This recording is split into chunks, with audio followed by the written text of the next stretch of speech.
சூரியனை எதிர்ப்பவர்கள் சூடுபட்டு போவார்கள் கனிமொழி சொல்றாங்க.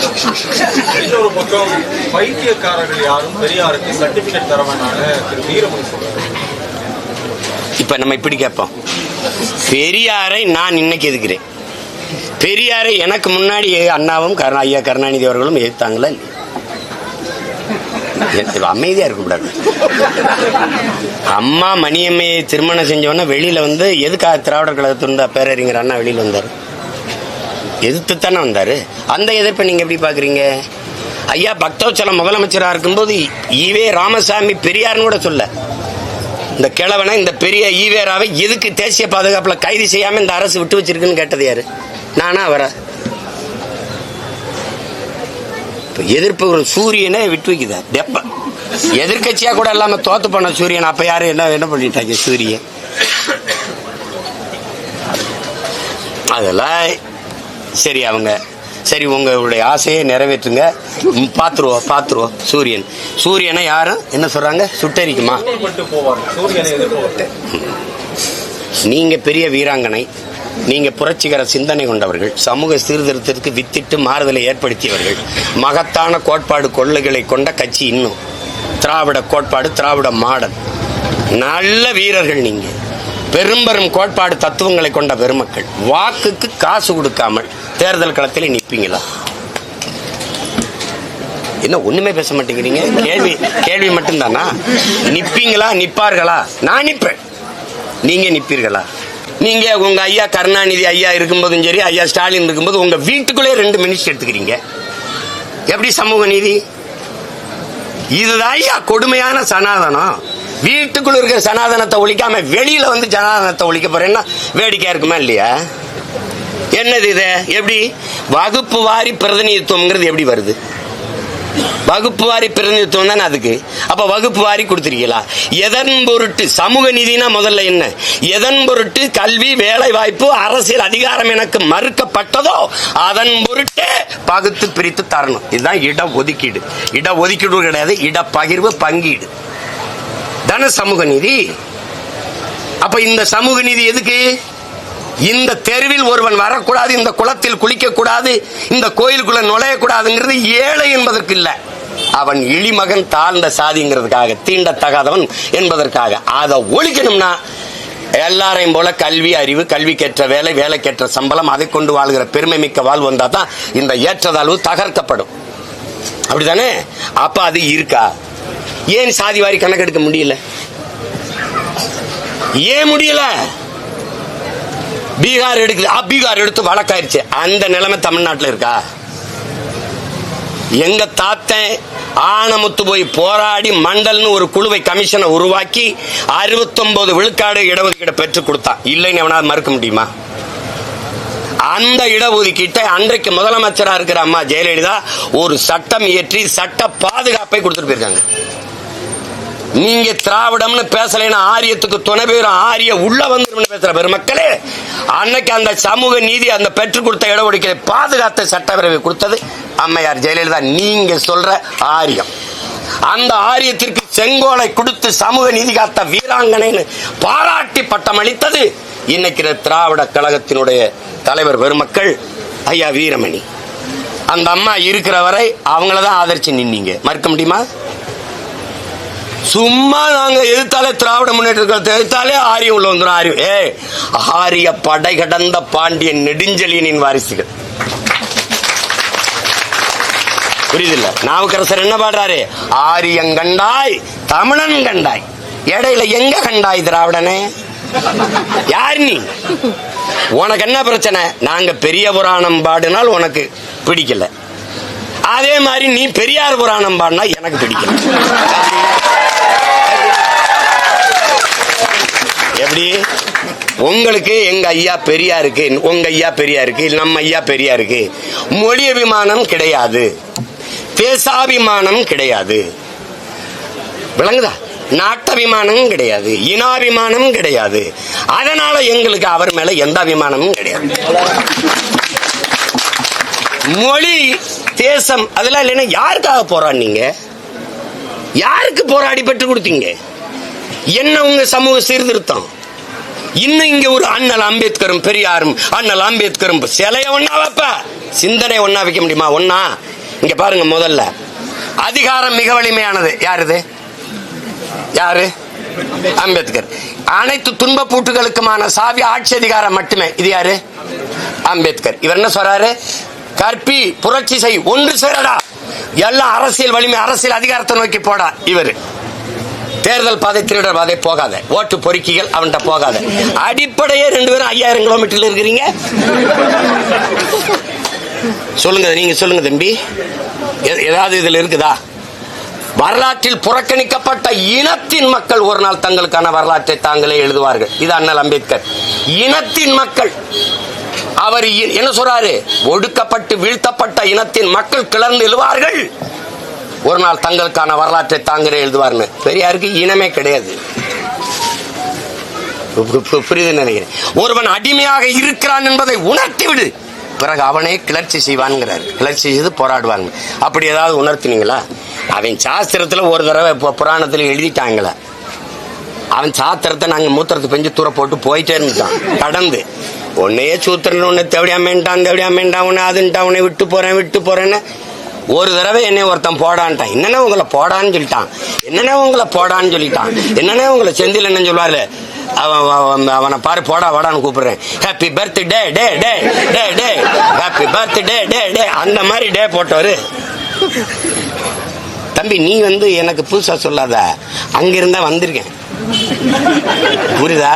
அதனால என்ன இப்படி பேசலாமா? பெரியாரை இப்படி நாங்க பெரியாரும் இப்படி பேசலாமா?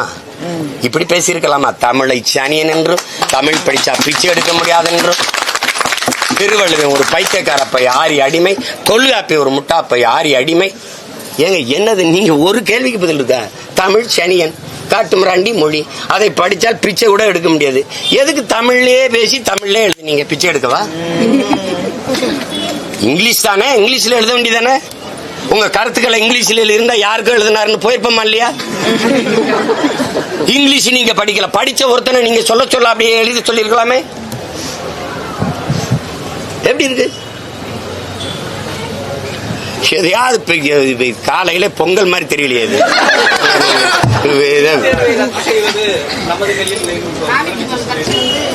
கொஞ்சம் இருங்க, இருங்க தாயே இருங்க. என்னது?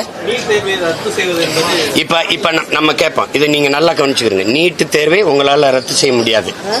எப்ப சொல்றீங்க? எதிர்கட்சியா இருக்கும் போது நாங்க அதுக்கு ஒரு இது வச்சிருக்கோம். நீட்டு தேர்வை நாங்க எப்படி நீக்கணும் தெரியும், அதுக்கு ஒரு ரகசியம் வச்சிருக்கோன்னு தம்பி உதயநிதி எல்லாரும் சொன்னது இருக்கு. இப்ப 60 லட்சத்துக்கிட்ட கையெழுத்து வாங்கினது இருக்கு நீட்டு தேர்வுக்கு எதிராக. அந்த கையெழுத்தை வாங்கி ஆர்டிஎம் கொடுக்கல, சேலம் மாநாட்டில் வச்சு தூக்கி போட்டு போயிட்டீங்க. அதோட முடிஞ்சு. தேர்தல்ல இந்தியா கூட்டணி ஜெயிச்சிருந்தா அப்ப கூட்டணி வைப்பீங்களா இல்லையான்னு தெரியல. நாங்கள் இந்திய நாடாளுமன்ற தேர்தலில் வென்று வந்தால் நாங்க நீட்டு தேர்வை ரத்து செய்வோம்னு நீங்க ஏன் சொல்லல? அப்ப நாங்க வந்தால் ரத்து பண்ணிடுவோம் நீங்க. இப்ப முடியாதுங்கிறீங்க. ஒரே கேள்விதானே, உங்களால முடியாது, ஏன்னா உங்க கூட்டணி வெல்லல. ஆனால் இந்த நீட்டு தேர்வை கொண்டு வந்த கூட்டணி எது? அதுல இருக்கு. நீட்டு தேர்வை கொண்டு வந்தது காங்கிரஸ். அதை அப்படி பிடிச்சு கூட நீட்ட கையது நீங்க தானே. இப்ப நீட்டு தேர்வை கொண்டு வர முடியாதுன்னா எப்படி? இது பாதிக்கும். இந்த தேர்வு முறை என்பது ஒடுக்கப்பட்ட பிற்படுத்தப்பட்ட மக்கள், சிற்றூர்களில் வாழ்கிற ஏழை எளிய மக்கள், கிராமப்புற மக்களுக்கு மருத்துவ கனவு என்பது நிறைவேறாமலே போயிரும் கூட கணிக்க முடியலன்னா நீங்க என்ன தலைவன்? என்ன தலைவன்? மீத்தேன் எல்லாம் தோண்டி எடுத்தா நிலம் நஞ்சாயிரும்டா அப்படின்னு கூட தெரியாதா உங்களுக்கு? தெரியாம கையெழுத்து போட்டேன், ஆய்வுக்குன்னு கேட்டேன். எல்லாமே இப்படித்தானா? இப்ப அப்படியே தப்பிக்கிறீங்க. நீட்டு தேர்வுக்கு நான் ஒண்ணும் பண்ண முடியாதுன்னு. இந்திய மருத்துவ குழுமம் எங்களை அங்கீகரிக்க வேண்டாம் அப்படின்னு சொல்ல முடியுமா? முடியாது. என் மக்களுக்கு வைத்தியம் பார்க்க எனக்கு மருத்துவனை தயாரிச்சுக்கிற முடியும். கேட்டா ஆளுநர் ஆளுநர் தான் அந்த துணைவேந்தர்களை நியமிக்கிறோம்ட்டாங்க. நாங்க என்ன பண்றது? நீங்க தானே மாநில உரிமையை பாதுகாக்க வந்த கட்சி மகாத்மாக்கள். ஒரு அற்ப மாநில உரிமை. இப்ப நான் முதலமைச்சர், ஆளுநர் தான் நியமிக்கிறாரு. நீங்க நியமிச்ச துணைவேந்தர்களுக்கு நீங்க சம்பளம் கொடுங்க, நாங்க நியமிக்கிற துணைவேந்தருக்கு நாங்க சம்பளம் கொடுத்துக்கிறோம். அவ்வளவுதானே? முடியுமா முடியாத சொல்றது? ஏன் சொல்லல? எப்படி தம்பி நீங்க வெள்ளக்காரன் இருந்து விடுதலைக்கு பிறந்த கொள்ளக்காரன் இருந்து அற்ப உரிமையில கூட போராடி பெறமுடியல, எதுக்கு 40 நாடாளுமன்ற உறுப்பினர்? எதுக்கு இவ்வளவு பெரிய அதிகாரம்? எதுக்குன்னு கேக்குறேன். இந்த காங்கிரஸ் கட்சி வெல்வதற்கு அங்க வேலை செஞ்சீங்களா, அந்த முதலமைச்சரை கூப்பிடுங்க. என்னையா நீட்டு தேர்வுன்னு ஒண்ணு இப்படி பாதிக்கப்படுதியா? இப்படி இந்த ஆளுநர் நியமனத்தை கூட ஆளுநர் கொடுத்துட்டா அப்ப எப்படியா மக்களுக்கு எங்கே அதிகாரம் இருக்குன்னு பேசுங்க. ஜனநாயக ஆற்றல் திரட்டுங்க. கேரளால உங்க கூட்டணி கட்சி தானே கம்யூனிஸ்ட், போங்க. சந்திரபாபு நாயுடு உங்க நண்பர் தானே. மை தெலுங்கு பாய் அப்படின்னு போடுறாரு குமேசா அவருக்கு, சதுரங்கத்தில் வென்றவருக்கு. நீங்க 5 கோடி அப்படியே எடுத்து கொடுத்துட்டு வரீங்க. அதெல்லாம் அவ்வளவு உறவு ரீதியா இருக்கீங்கல்ல, அவர்கிட்ட பேசி ஒருங்கிணைச்சு போட முடியாதா? ஒரு மாநாடை போட்டு ஒரு கூட்டத்தை போட்டு அழுத்தம் கொடுத்து போய அப்படின்னு சொல்ல முடியாதா? திராவிடம்ங்கிறது போர்க்குணம் இல்லை, ஒண்ணும் இல்லை, செத்து போச்சு, புலம்பிக்கிட்டு இருக்கு. எங்களுக்கு வாத்தியாருக்கு சம்பளம் கொடுக்க காசு கொடுக்கல, புதிய கல்விக் கொள்கை ஏற்கலைன்னா காசு தர முடியாதுங்குது. இதை சொல்றதுக்கு ஒரு அதிகாரமா? கேவலம். வேற எதை கேட்டீங்க? சூரியனை எதிர்ப்பவர்கள் சூடுபட்டு போவார்கள் கனிமொழி சொல்றாங்க. இன்னொரு பக்கம் பைத்தியக்காரர்கள் யாரும் பெரியாருக்கு சர்டிபிகேட் தர வேணாம்னு திரு வீரமணி சொல்றாங்க. இப்ப நம்ம இப்படி கேட்போம், பெரியாரை நான் இன்னைக்கு எதுக்கிறேன்? பெரியாரை எனக்கு முன்னாடி அண்ணாவும் ஐயா கருணாநிதி அவர்களும் எதிர்த்தாங்களா? அமைதியா இருக்கக்கூடாது. அம்மா மணியம்மையை திருமணம் செஞ்சவொன்னா வெளியில வந்து எதுக்காக திராவிடர் கழகத்திருந்தா பேரறிஞர் அண்ணா வெளியில வந்தாரு? எதிர்த்துத்தானே வந்தாரு. அந்த எதிர்ப்பை நீங்க எப்படி பாக்குறீங்க? ஐயா பக்தவச்சலம் முதலமைச்சராக இருக்கும்போது ஈவே ராமசாமி பெரியார்னு கூட சொல்ல, இந்த கிழவனை இந்த பெரிய ஈவேராவை எதுக்கு தேசிய பாதுகாப்புல கைது செய்யாம இந்த அரசு விட்டு வச்சிருக்குன்னு கேட்டது யாரு? நானா அவரா? எதிர்ப்பு சூரியனை விட்டு வைக்குதா? தெப்ப எதிர்கட்சியா கூட இல்லாம தோத்து போன சூரியன் அப்ப யாரு என்ன பண்ணிட்டாங்க? சூரியன் அதெல்லாம் சரி. அவங்க சரி, உங்களுடைய ஆசையை நிறைவேற்றுங்க, பாத்துருவோம். சூரியனை யாரும் என்ன சொல்றாங்க? சுட்டரிக்குமா?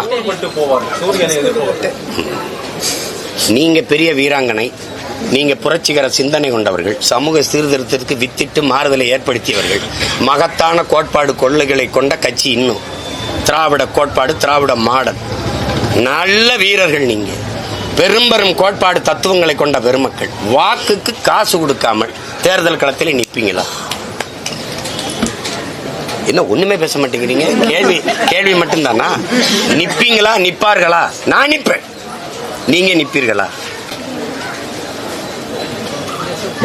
பெரியாரை நடைமுறையில் அது இல்லைங்கிறது தான் நீங்களே சொன்னீங்க. அவருடைய பெயர் தாங்கிய கல்வி நிறுவனங்கள்ல கூட ஒரு ப்ராப்பர்ட்டி. இப்ப எங்க அண்ணன் ஆராசாவே பேசுறாரு பாருங்க.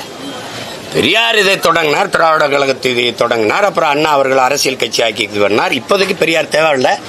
காணொலி உங்களுக்கு அனுப்பட்டா? நான் உங்களுக்கு அனுப்பவா? அவர் அண்ணன் பேசிருக்காரு, பெரியார் இப்ப தேவையில்லைன்றாரு. அதைத்தான் நானும் சொல்றேன். தேவையில்லை. அண்ணா அவர்கள் கட்சி ஆரம்பிச்சாரு, கலைஞர் அவர்கள் வந்து கட்டி காத்தது இந்த சொத்தை நிறுவிட்டாரு. இதை பராமரிச்சா போதும்ங்கிறார். இந்த சொத்தை இப்ப தெரியுதா? இது நாட் அ பொலிட்டிக்கல் பார்ட்டி, இது ஐயா கருணாநிதியோட ஃபேமிலி ப்ராப்பர்ட்டி, இது கார்பரேட் கன்சர்ன். இதுல போய் என்ன வச்சுக்கிறீங்க நீங்க? பெரியார் உங்களுக்கு வேணும், பெரியார் இல்லாம ஒண்ணு இல்லை, வச்சுக்கிறீங்க, கொண்டாடுங்க, பெரியாரே பேசிட்டு இருங்க. வேணாம், எனக்கு பல நூறு பெரியார் இருக்கான், என் தாத்தங்க, என் முன்னவர்கள். அவர்களோட ஒப்பிடும்போது ஒண்ணு இல்லை. பெரியாரை இந்த நிலத்தில் யாரோட ஒப்பிடுவீங்க? வேணா ஐயா கருணாநிதியோட ஒப்பிடலாம், வேற பேரறிஞர் அண்ணாவோட கூட ஒப்பிட முடியாது. வேற யாரோட ஒப்பிடுவீங்க? அதை கொண்டு போய் ஒரு பேர அறிஞன், உலக சிறந்த கல்வியாளனோட போய் ஒப்பிடுறீங்க. வேற அவனுடைய பிலாசபி உலகெங்கும் ஒடுக்கப்பட்ட மானுட சமூகத்துக்கான சிந்தனை விதைச்சவர் இந்த நிலத்தில் என்ன அம்பேத்கர். எங்க தாத்தா ரட்டமலை சீனிவாசனா ஒப்பிடுங்க, கோட்பாட்டு அளவுல வாங்க பண்ணுவோம். என்னங்க எப்படி நீங்க பெரியார் நீங்க ஒப்பிடுங்க பெரியார், நான் எங்க தாத்தா அவங்களை ஒப்பிடுறேன். அதனால அம்பேத்கர் கோட்பாட்டுக்கு இந்த பெரியார் கோட்பாட்டுக்கு எங்க பொருந்ததுன்னு பேசுவோம்.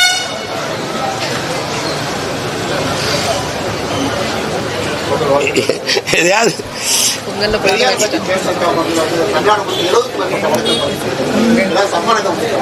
7000 வழக்கு கூட போடுங்க, அதை பத்தி எனக்கு கவலை கிடையாது.